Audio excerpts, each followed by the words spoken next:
Ladies and gentlemen, a pleasant good afternoon on this Saturday. Hope everybody's having a wonderful Saturday. Make sure you hit that like button, hit that subscribe button. Make sure your post notifications are turned on. Make sure you're sharing on your social media platforms. Truly appreciate it. Hope everybody's having a wonderful Saturday. It was snowing out here in New Jersey. So because of that, just a lot of snow. We got ourselves a second snow day this year already. It's already snowed 3 times going to the end of the year. This is the second time this month that it's been snowing, and it's the second time in 2 weeks because it snowed 2 weeks ago on Saturday when they said that the snow was supposed to start at 12 a.m. and it actually started 6 hours earlier by the time that I drove to a big place right by Edison, New Jersey, with my girlfriend, and we were meeting up with her best friend and her wife and stuff. So, but anyway, hope everybody's having a wonderful Saturday. Like I said, make sure to like, comment, share, subscribe to the channel. Definitely appreciate it. Like I always say, without you guys, there is no me. And much appreciated, man. Much love. So, on to the video. Hope everybody had a wonderful Merry Christmas with their loved ones as well. So I want to make sure that I want to also say that, put that out the way. So, the Los Angeles Lakers, ladies and gentlemen, lost by a score of 119-96 at the hands of the Houston Rockets. They lost by 23 points at home. And I'm not going to go through the numbers. I know that Luka had a bunch of turnovers. I know that LeBron had his 18 points and was a minus 33. Luka was a minus 25 or 26 in the game and all that. Austin Reeves has been struggling since coming off the bench when Rich Paul made those comments to Max Kellerman on their Together podcast, saying that the Lakers are not a championship team. They're not championship contenders, and it would work best if Austin Reeves would come off the bench. Basically, Rich Paul is basically hurting Austin Reeves' value, and now Austin Reeves is now potentially, if he continues at this rate, he's not going to get himself a big contract, because I think he had turned down a previous contract that the Lakers had offered him because he's trying to make max dollars. He's really trying to make some max dollars, and he was having an all-star season, but his numbers have regressed since LeBron has been back and into the starting lineup. With LeBron James, the Lakers are at 7-8. I know they've had some injuries here and there with players in and out of the lineup, so I understand that. But without him, despite guys in and out of the lineup, the Lakers were 12-2, so they won 12 of their first 14 games. But since then, they are 7-8, and now they went from second in the Western Conference, and I think they're fourth or fifth now in the West, and they're not careful, they could be falling even more, because with the Rockets beating them, I think they pulled in within a half game. So yeah, ladies and gentlemen, what was the point of me saying all that? The reason is because I want to focus on one JJ Redneck, because he made several comments about one Doc Rivers at a certain point when he was on ESPN. And what we're going to do is we're going to take a listen to what he said, and then we're going to come back and react. So take a listen to what JJ had to say. But it's always an excuse. It's always throwing your team under the bus. They lose to Memphis. Oh, it's his players' fault. Memphis was playing G League guys and two-way guys. And then you look at his quotes over the weekend. Now he wants to take credit for the James Harden trade to the Clippers working out. He wants credit for that. There's never accountability with that guy. And now, this is what he says present day as the head coach of the Los Angeles Lakers after getting whooped 119-96 at the hands of the Houston Rockets, and they've lost their third straight. Take a listen to what he had to say now. Not doing another 53 games like this. Why do you think your team was unable to execute? Because we don't care enough right now to do the things that are necessary. We don't care enough to be a professional. It's a matter of making the choice. And too often we have guys that don't want to make that choice. And it's pretty consistent who those guys are. Guys will say they want to win. The care factor to me is do I care enough to actually do what I'm supposed to do? And that's really what the championship habits are. And that's what we don't have right now. It's always somebody else's fault. It's never JJ Redick's fault. Did I see LeBron James pouting all game long? Did I see the bad body language from LeBron? Absolutely. Did I see him not putting forth the defensive effort and getting back in transition? Did I see your best player, your franchise player, Luka Doncic, complaining after every single call? You damn right I did. But JJ, you're the coach. That's a reflection of you. They somewhat lack respect for you. To every time I do the coach's feedback thing, I don't get any response from the league. Nobody ever reaches out to me. The way we do challenges and the definitions of challenges and the definitions of what, the X, Y, or Z and why you can or can't, it's different with every different crew. And we're supposed to have the guy at the replay center, whoever's in charge that night, we're supposed to have like some level of consistency, and the definitions just get changed every single night. So for those of you who are upset as to why JJ Redick doesn't make the proper rotations and why JJ Redick is not doing what he's supposed to do, understand this, y'all. He is a paid actor, and his job is to pretend like he actually cares and he's coaching the Lakers, and he's going to take none of this nonsense. See, what he's doing is he is being a politician. That's what JJ Redick is. He is the assistant coach of the Los Angeles Lakers. He is not the head coach of the team. The head coach of this team is LeBron James, because if you're saying, why doesn't JJ call LeBron out? He will never do it publicly. He will never call LeBron by name, because if he does that, he will lose his job. LeBron James was the one that got him that opportunity. See, when JJ went to audition to be a yes man for LeBron James, when LeBron James was handing out yes men applications to see who would apply so that LeBron could manipulate and control, because that's what LeBron is a master at. He's the GOAT of master manipulation. JJ Redick said, hey, this would be a great opportunity, knowing that he works at ESPN, because remember, ESPN, they can't fire Richard Jefferson because, LeBron is friends with RJ. They were teammates and they won a championship together on that 2016 Cavaliers team. So JJ Redick isn't going to do nothing. He was a hire by Jeannie Bussedown when she still had stake ownership of the team. Now she doesn't. So JJ Redick, if he's not careful, he'll probably be gone by the end of this season if he's not careful.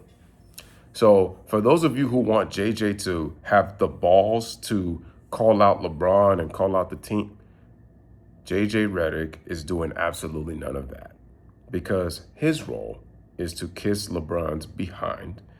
His role is to continue to play politics and give these wonderful speeches about how much he cares and how much dedication he is showing to the Lakers and how we don't care. And because my thing is, where was this energy? Where was this energy the previous two games as well? See, JJ Redick comes off as an arrogant prick. That's what it boils down to that. And in the song with Kendrick Lamar and Drake, right now, JJ Redick is getting his poetic justice, all right. But yeah, JJ Redick is an absolute joke. He just comes off as condescending. And I know there's people who like JJ, but let's face it, he's supposed to be the Pat Riley, and he's supposed to be this basketball savant and who knows the X's and O's and out. But he spent an entire year with LeBron James on the Mind the Game podcast, and all they did was LeBron was self-praising himself and JJ agreeing with him, along with trying to rewrite history on LeBron's career, knowing that he is not going to catch Michael Jordan in championships. He's not going to be able to surpass the legacy that is Michael Jordan, because that's what this is all about, y'all. So yes, JJ Redick is a fool, and he's learning, as he mentioned, that not everybody is wired like Kobe Bryant. And he's just mentioning some guys because he's talking about, again, Kobe being the bridge between Jordan and LeBron. And Kobe played 20 seasons for the Los Angeles Lakers, and that's what JJ Redick was talking about, that LeBron wasn't wired like Kobe. And again, he threw it as a subliminal, because we know how passive-aggressive LeBron is. And I'm just telling you that Laker fans, you can complain all you want to, but JJ Redick is going to do absolutely nothing but just come up with these prepared speeches that Clutch Sports have provided for JJ to make it seem like, because JJ's on the Clutch Sports, to make it seem like he really cares about the Lakers and he is going to make sure that the Lakers are playing hard and that they are going to be paying attention to detail. And no. He's just a mouthpiece. He applied to be a yes man for LeBron James when LeBron was giving out interview applications. He had his audition, he had his interview, he got the job, and boom. He'll never be able to say anything to LeBron because LeBron got him the job. He goes against LeBron, JJ Redick is gone. And you notice this, that LeBron has actually had more white coaches than black coaches in his career, because he started with Paul Silas. Then he had Mike Brown. Then he had Ty Lue. Those guys were all in Cleveland. But now you look at his white coaches. Well, Eric Spoelstra is Filipino, so, he's Filipino and white, but like I said, he's mixed, so I wouldn't necessarily count him. But you look at Luke Walton, David Blatt, Frank Vogel. Oh, Darvin Ham, can't forget about him. And right now, JJ Redick.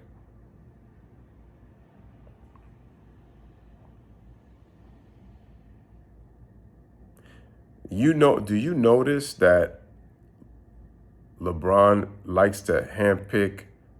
Again, he loves to pick his yes men. Again, Ty Lue. But you notice that he just can't deal with constructive criticism at all. At all. He makes sure to pick people who he can manipulate.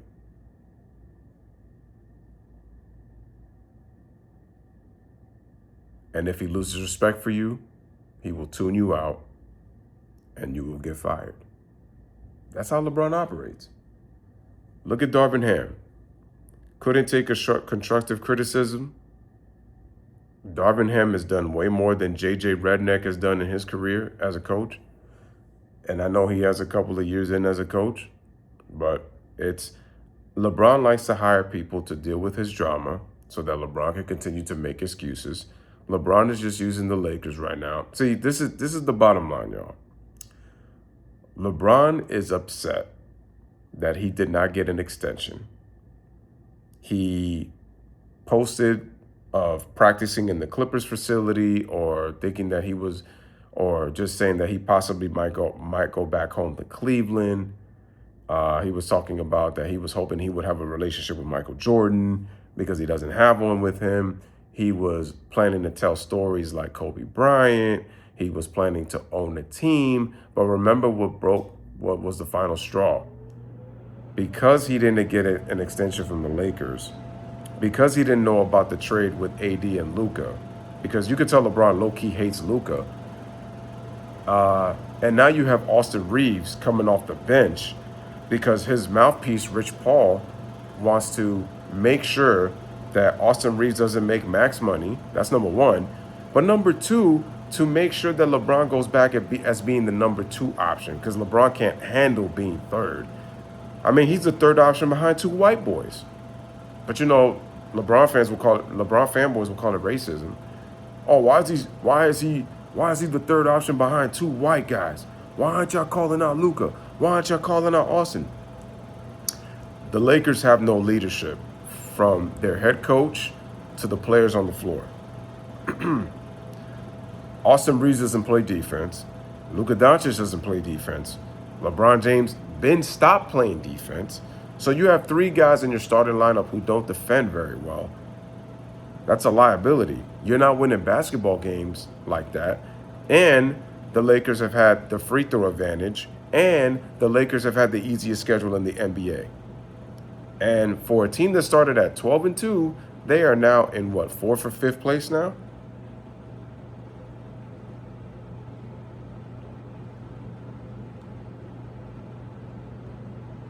So I'm going to say it once again, y'all. It does not matter what JJ says. You cannot take him seriously if you're a real Laker fan. JJ Redick is just nothing but a mouthpiece. He's just telling you what you want to hear, but the results are not showing from what he keeps talking about in pre- and post-game interviews. LeBron James gets the stat pad.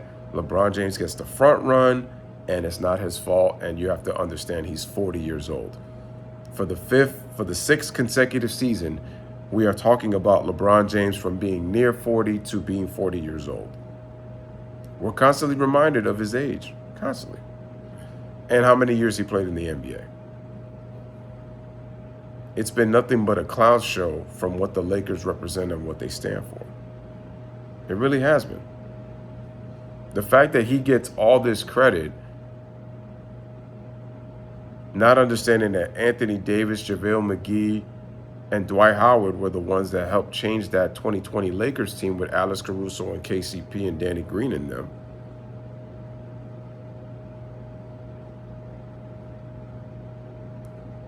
Because what did LeBron do with the young guys? He didn't make the playoffs with them.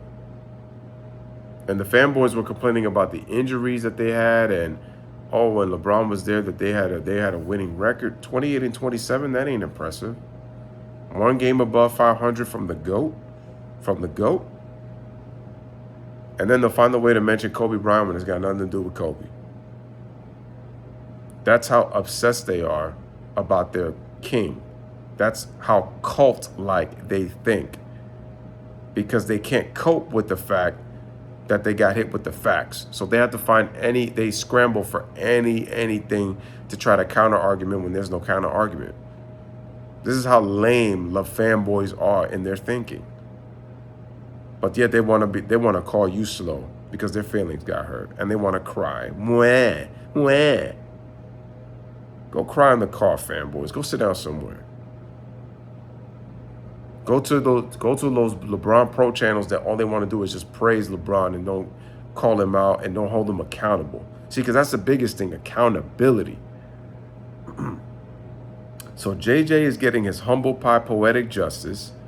But again, ladies and gentlemen, JJ Redick is not there to be a Laker head coach because he's the assistant coach.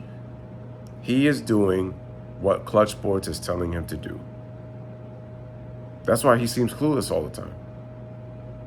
Because remember, Darvin Ham didn't know what he was doing with his lineups. Frank Vogel didn't know what he was doing with his It's everybody else's fault. I'm going to tell you right now, I'm not a fan of Luka Doncic because all I see is a white boy European James Harden. That's all I see, a Slovenian James Harden. A guy who dominates the basketball, who can't play defense, and is somebody who can't sustain his play because of how much he gets injured.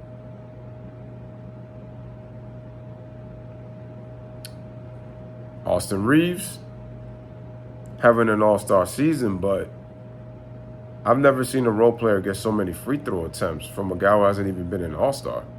Barely even a star at that matter. And then LeBron James, the master at blowing his hands every time he blows a defensive assignment. A master at pointing everybody else when his man blows by him. A master at always moving away from the rotations that he's supposed to make. Yeah, JJ's losing the locker room. And I know Austin Reeves is faking his injury. He's faking his injury so that he doesn't get traded. Because that's another thing. I keep telling y'all. LeBron wants to be the number 2 option. He can't stand being behind a role player in Austin Reeves. And he's making sure that Austin Reeves don't get his money.